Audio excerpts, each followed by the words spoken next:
Pemirsa, tim penyidik KPK dijadwalkan memeriksa Gubernur DKI Jakarta Basuki Cahayapurnama atau Ahok sebagai saksi dalam kasus suap raperda tentang reklamasi hari ini. Saat ditemui di Balai Kota sebelum berangkat ke KPK, Ahok menyatakan tidak ingin berspekulasi terkait dengan materi pemeriksaan tim penyidik KPK. Meski tidak ingin berspekulasi seputar pertanyaan yang akan diajukan oleh tim penyidik, Ahok yakin pemeriksaan tidak akan terkait teknis dari penyusunan ataupun pembahasan raperda tentang reklamasi. Namun lebih kepada peran dirinya sebagai Gubernur DKI Jakarta dalam penyusunan raperda. Ahok juga yakin KPK akan bekerja secara profesional dalam pemeriksaan guna mengusut kasus suap raperda tentang reklamasi yang menyeret Ketua Komisi D DPRD DKI Jakarta Muhammad Sanusi. Saya nggak tahu, pasti ditanyain prosesnya. Saya kira kalau soal proses teknis, harusnya nggak banyak tanya ke saya karena saya tidak gitu ikutin. Yang teknis kan udah Ibu Tuti, Pak Gamal udah dipanggil 4-5 kali saya kira itu. Udah lebih dari cukup, udah katam itu. Gimana cara bikin? Tapi kira-kira Bapak akan melengkapi informasi apa aja begitu? Saya nggak tahu, pokoknya kalau ditanya apa saja, pasti saya akan sampaikan apa yang saya tahu. Untuk saya sampaikan supaya untuk melengkapi. Ya kalau cuma duga-duga saya nggak berani kan. Dan ini urusan KPK kan dia profesional, dia lebih tahu lah. Ada apa, nggak korum-korum gitu kan. Gubernur DKI Jakarta Basuki Cahayapurnama telah hadir di KPK sekitar pukul 9:30 pagi tadi untuk menjalani pemeriksaan dan hingga saat ini Basuki Cahayapurnama masih menjalani pemeriksaan sebagai saksi dugaan suap raperda reklamasi Teluk Jakarta. Rekan Aulia Pane akan melaporkan informasi selengkapnya langsung dari gedung KPK Jakarta. Aulia, bagaimana jalannya pemeriksaan Ahok? Apakah ada saksi lain yang juga diperiksa terkait kasus ini? Iqbal, hari ini penyidik KPK hanya memeriksa Gubernur DKI Jakarta Basuki Cahayapurnama saja terkait dengan saksi untuk dugaan kasus suap pembahasan 2 raperda reklamasi, dan dari jadwal pemeriksaan yang ada di KPK, hari ini penyidik tidak memanggil saksi lain terkait dengan kasus pembahasan 2 raperda reklamasi ini. Tadi ketika tiba di gedung KPK, Gubernur Ahok ini tidak banyak berbicara kepada media, namun informasi yang kami peroleh dari pelaksana harian Kepala Biro Humas KPK Yuyu Andriati melalui pesan singkat, pemeriksaan kali ini terhadap Gubernur DKI Jakarta Basuki Cahayapurnama bukan hanya berkaitan dengan latar belakang saja mengenai besaran kontribusi bagi pengembang saja, namun juga ini terkait dengan perizinan reklamasi yang dikeluarkan selama Gubernur Ahok menjabat sebagai Gubernur DKI Jakarta. Memang terkait dengan pembahasan raperda ini masih menjadi polemik antara pihak eksekutif yakni Pemprov DKI Jakarta dan juga pihak legislatif dari DPRD DKI Jakarta. Pemprov DKI, informasi yang kami peroleh berdasarkan keterangan dari Kepala Bapeda ini mengusulkan nilai tambahan kontribusi sebesar 15% dari NJOP kepada pengembang atau nilai jual objek pajak, sedangkan dari Balegda DKI Jakarta ataupun DPRD DKI Jakarta ini menginginkan nilai kontribusi ini hanya 5%. Memang informasi yang kami peroleh bahwa 15% tersebut nantinya akan disubsidi silang untuk merevitalisasi kawasan daratan Jakarta, termasuk juga pemeliharaan lingkungan dan pemberdayaan, sehingga Gubernur Ahok akan ditanya oleh penyidik KPK terkait dengan hal ini. Dan terkait dengan kasus ini sendiri, KPK ini sudah menetapkan 6 orang ini untuk dicegah bepergian ke luar negeri selama 6 bulan ke depan, yakni mulai dari Suni Tanuwijaya, lalu juga Aguan ataupun Sugianto Kusuma selaku pemilik PT ASG, lalu juga Richard Halim Kusuma, Arisman Wijaya, dan terakhir adalah Gary dan Berlian. Dan hingga saat ini KPK masih menetapkan 3 orang tersangka pasca OTT bulan Maret lalu, diantaranya yang pertama adalah Ketua Komisi D DPRD DKI Jakarta Muhammad Sanusi, lalu juga Presdir PT APL Arisman Wijaya, lalu personal asisten dari PT APL ini Trinanda Pihantoro. Dan sampai saat ini kami masih menunggu jalannya pemeriksaan Gubernur DKI Jakarta Basuki Cahayapurnama yang tadi berlangsung sejak pukul 10 pagi. Untuk sementara, Iqbal dan juga Zilvia, informasi yang dapat kami sampaikan, kembali ke Anda di studio. Aulia Pane melaporkan langsung dari gedung KPK Jakarta. Terima kasih. Pemirsa, KPK masih mendalami kasus dugaan suap reklamasi Teluk Jakarta yang melibatkan politikus Partai Gerindra yang juga mantan Ketua Komisi D DPRD DKI Muhammad Sanusi. KPK terus memanggil beberapa pihak, baik pejabat di Pemprov DKI Jakarta, DPRD DKI, dan perusahaan pengembang yang diduga mengetahui perkara suap proyek reklamasi. Penanganan skandal suap reklamasi Teluk Jakarta hingga kini masih terus bergulir di Lembaga Antirasuah Komisi Pemberantasan Korupsi. KPK telah memeriksa sejumlah pejabat di lingkungan Pemprov DKI Jakarta guna mendalami dugaan keterlibatan eksekutif dalam skandal suap reklamasi. Dugaan suap terkait pembahasan Raperda Zonasi Wilayah Pesisir, Pulau-Pulau Kecil Provinsi DKI Jakarta, dan Raperda Tata Ruang Kawasan Strategis Pantai Utara Jakarta juga membuat citra lembaga Dewan DKI semakin terpuruk. Berkali-kali, sejumlah pimpinan DPRD DKI Jakarta yang juga pimpinan badan legislasi diperiksa KPK. Mulai dari M. Taufik, Mary Hotma, Ferel Sofyan, bahkan Ketua DPRD DKI Jakarta, Prasetyo Edi Marsudi. Selain itu, KPK juga beberapa kali memeriksa staf khusus Ahok, Suni Tanuwijaya. Suni mengaku ia merupakan penghubung Ahok dan sejumlah pengusaha yang terlibat dalam proses reklamasi. Sementara dari pihak pengusaha pengembang, KPK telah lebih dari 2 kali memeriksa pemilik PT ASG Sugianto Kusuma alias Agwan, serta anaknya Presdir PT ASG Richard Halim. Namun hingga 2 bulan kasus ini bergulir, belum ada satupun dari berbagai pihak yang telah diperiksa tersebut ditetapkan sebagai tersangka baru oleh KPK. KPK baru menetapkan 3 orang tersangka dalam kasus suap ini, yakni mantan Ketua Komisi D DPRD DKI Jakarta M. Sanusi, Presdir PT APL Ariman Wijaya, dan asisten pribadi PT APL Trinanda Prihantoro. Akankah pemeriksaan Ahok yang pertama kalinya oleh KPK ini berpengaruh pada penetapan tersangka baru dalam skandal suap reklamasi Teluk Jakarta? Kita tunggu saja langkah konkret dari KPK. Tim Liputan Metro TV. Surabaya, Tri Risma hari ini untuk maju pada pemilihan Gubernur DKI Jakarta melalui Partai Demokrasi Indonesia Perjuangan terus menguat. Calon petahana Basuki Cahayapurnama menilai jika Risma maju pada Pilgub DKI, maka warga Jakarta diuntungkan karena memiliki banyak pilihan pemimpin yang baik.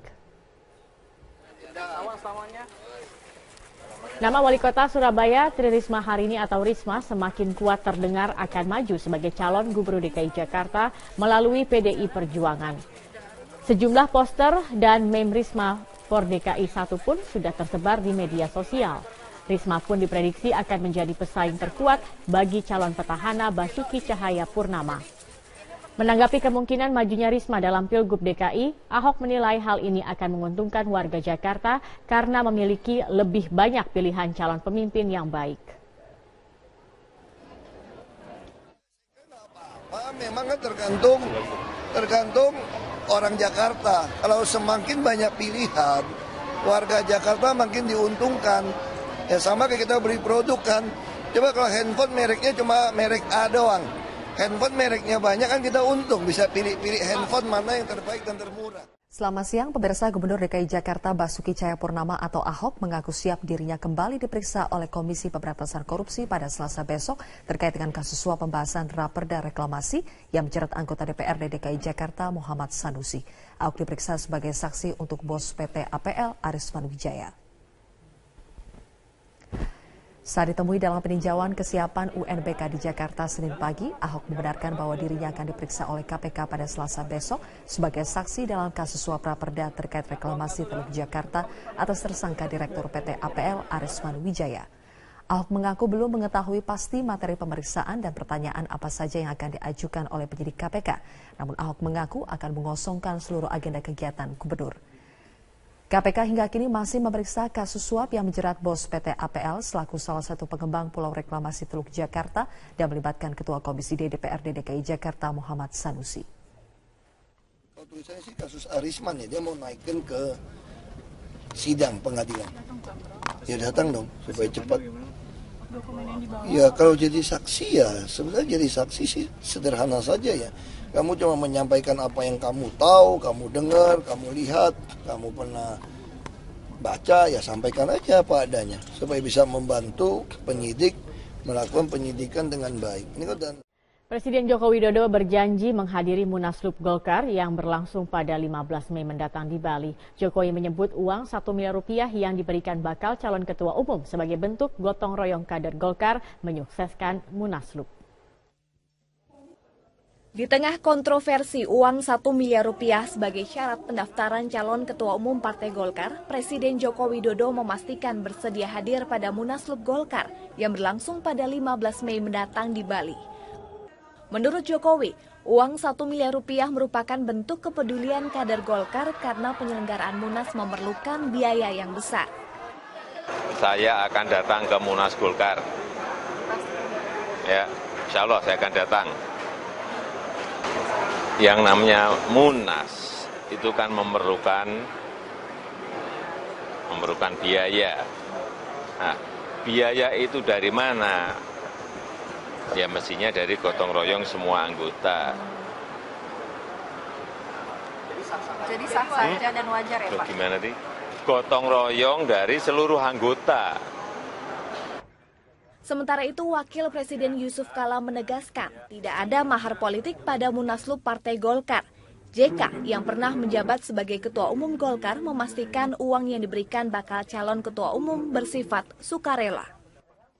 Tidak ada mahar, ada sumbangan masing-masing untuk penyelenggaraan. Kalau nggak semua bayar gimana Pak? Apa gugur langsung Pak? Kan sumbangan namanya sumbangan, sesuka hati, bukan paksa-paksa.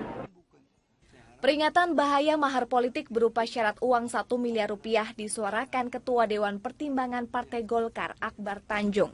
Menurutnya, praktik syarat uang pendaftaran dikhawatirkan menjadi budaya dan diikuti pengurus Golkar di daerah. Padahal kan sebetulnya tidak pakai uang pun masih bisa, kecuali kalau memang sudah tidak bisa, masih bisa. Atau kalaupun masih pakai uang, masih bisa kita iuran, urunan masih bisa. Kami pun dari One Team pun kalau diminta, pasti kami juga akan ikut memberikan urunan. Jadi karena itu menurut saya sebaiknya tidak dipertahankan adanya iuran 1 miliar. Karena itu akan memiliki dampak yang sangat menurunkan citra Partai Golkar di mata publik. Seakan merespon keinginan publik, panitia pengarah Munaslup Golkar membatalkan syarat uang 1 miliar rupiah untuk mendaftar sebagai calon ketua umum. Dengan demikian, Syahrul Yassin Limpo dan Indra Bambang Utoyo ditetapkan sebagai bakal calon ketua umum meskipun belum menyerahkan uang 1 miliar rupiah. Tim Liputan, Metro TV. Ya pemirsa, di pekan ini juga masih menyoroti proyek reklamasi. DPR RI mendesak pemerintah menghentikan proyek reklamasi. Ya, DPR menilai proyek ini sangat merugikan rakyat kecil dan merusak ekosistem. DPR mendesak pemerintah hentikan proyek reklamasi karena proyek tersebut sangat merugikan rakyat kecil dan merusak ekosistem. Hal tersebut diungkapkan oleh anggota Komisi 7 DPR RI Eni Maulani Siragih usai penutupan masa sidang. Menurutnya banyak kerugian yang dihasilkan oleh proyek tersebut, salah satunya nelayan. Ia menilai proyek reklamasi hanya untuk kepentingan para pengusaha asing dan dinikmati oleh sekelompok elit tertentu. Harusnya pemerintah bersikap adil dan memikirkan nasib para nelayan. Komisi 7 mengundang Menteri Lingkungan Hidup. Beberapa kali kita langsung tanyakan apa manfaat dari reklamasi ini. Ini memang cuma bisa dinikmati dari kaum yang berduit aja.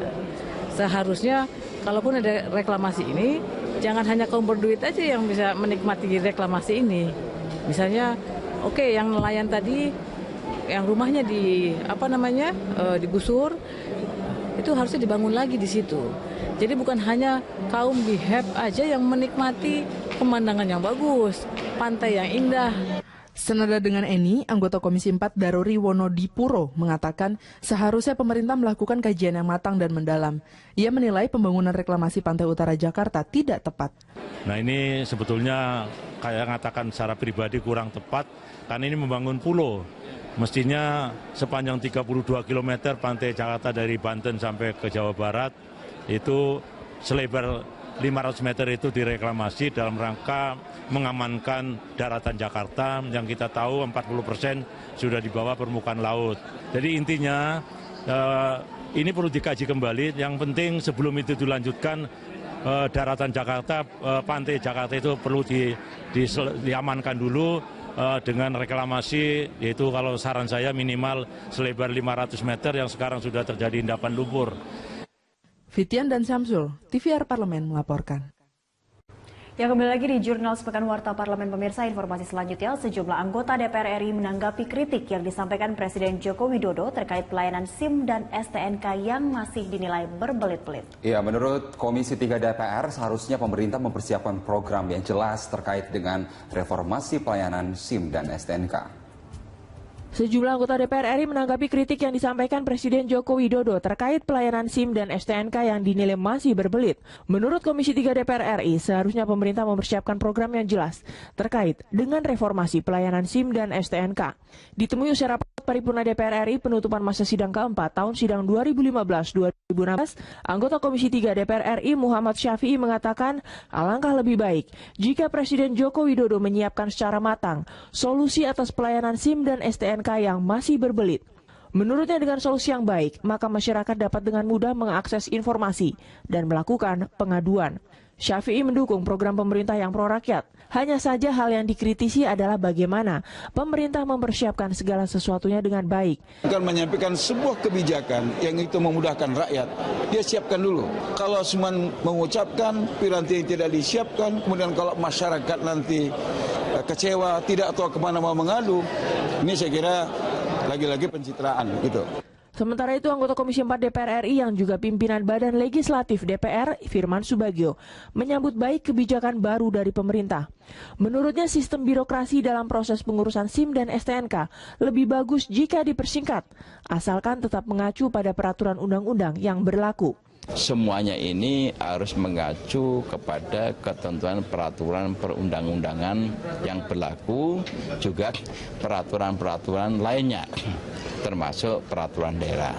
Pengurusan STNK dengan sistem satu atap ini sudah cukup baik dibandingkan dari pengurusan izin-izin yang ada di sektor perhubungan laut, perhubungan udara. Itu belum bisa sistem satu atap seperti yang diselenggarakan di Kepolisian Republik Indonesia ini. Oki Sulindra dan Julian, TVR Parlemen melaporkan.